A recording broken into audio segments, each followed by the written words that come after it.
Did you know that the Eagles are on pace to average more yards per carry than they are per pass attempt? The rating right now is like we average like 5.9 yards a carry and we throw for like 4.7, something like that. And our head coach and play caller, Doug Peterson, is very insistent and stubborn when it comes to running the football and doesn't want to give up on passing.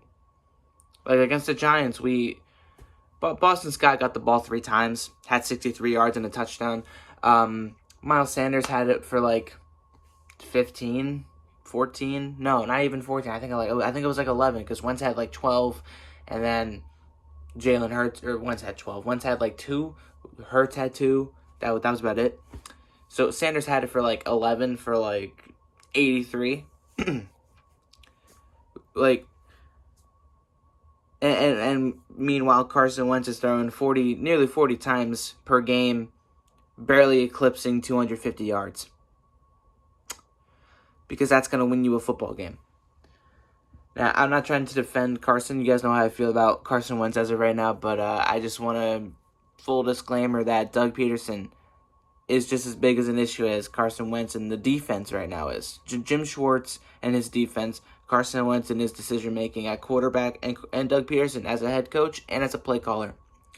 Those are the 3 areas right now where the Eagles are not good enough, which you take that into perspective. They're the only team that has kept their coaching staff almost intact. We got some assistant coaches and whatnot because of losing our offensive coordinator, but we haven't lost a head coach or a defensive coordinator while the rest of the NFC East has, and they've outcoached Doug Peterson in one way or another. Yeah, Doug Peterson has a win over Joe Judge and the Giants by 1 point, barely, because Carson Wentz and his heroics, he plays better during hero ball than he does actually trying to manage a normal game. And then against the Cowboys, and the Cowboys are the Cowboys right now, and the Cowboys are not good because they're the Cowboys right now. So, yeah. He got outcoached by Ron Rivera, which, go figure, Ron Rivera is a better coach, I would say. More experience. He hasn't won a Super Bowl, but he's been around. He's done a lot. And I said it before, I said it earlier in the week, that the more the season goes on, the more the years have gone on since 2017, the more I feel like that year was a fluke, and that it was carried not by Doug Peterson and his play calling, but Frank Reich and his game plan, and John DeFilippo and his coaching. So, yeah, that's where we're at right now, and now we have to play the Cincinnati Bengals. No, we have to play the Cleveland Browns, and the Cleveland Browns are 6-3, coming off of a 10-7 win over the Houston Texans. Now, have they looked amazing? No, but their record says what they are, and they're 6-3, and they have not looked god awful outside of playing the Steelers and the Ravens, 2 teams that are better than them. We played pretty good against both of those 2 teams. So, what would you think the Eagles should do against the Browns? You would think that we could win. You know, we lost by 11 to the Steelers, by 2 to the Ravens. Against the Bengals, we tied.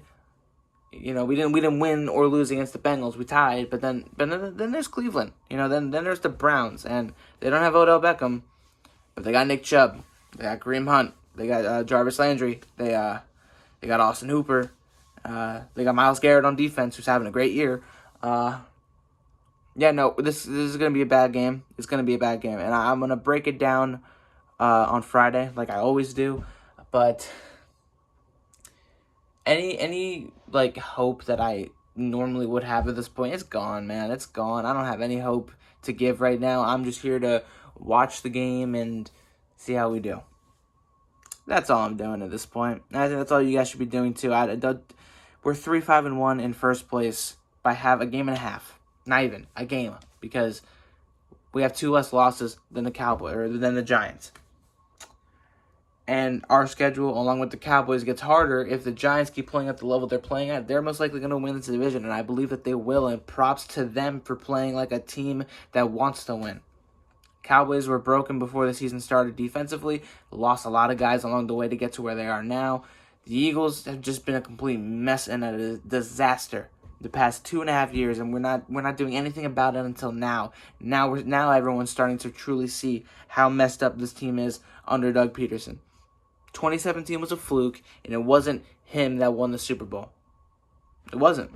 It wasn't. It wasn't his coaching that won us the Super Bowl. And once people start to realize and understand that, then the better it'll be for us, and the easier it will be to swallow the rest of the season. So to get through the rest of the season, because it's going to be a tough pill to swallow. Trust me. Watching us just completely and utterly self-destruct even more against the better teams that we have to play. It's the fact of the matter. By the way, for those of you that have subscribed, I much appreciate it. We hit 1.1K, which is awesome. Thank you all so much.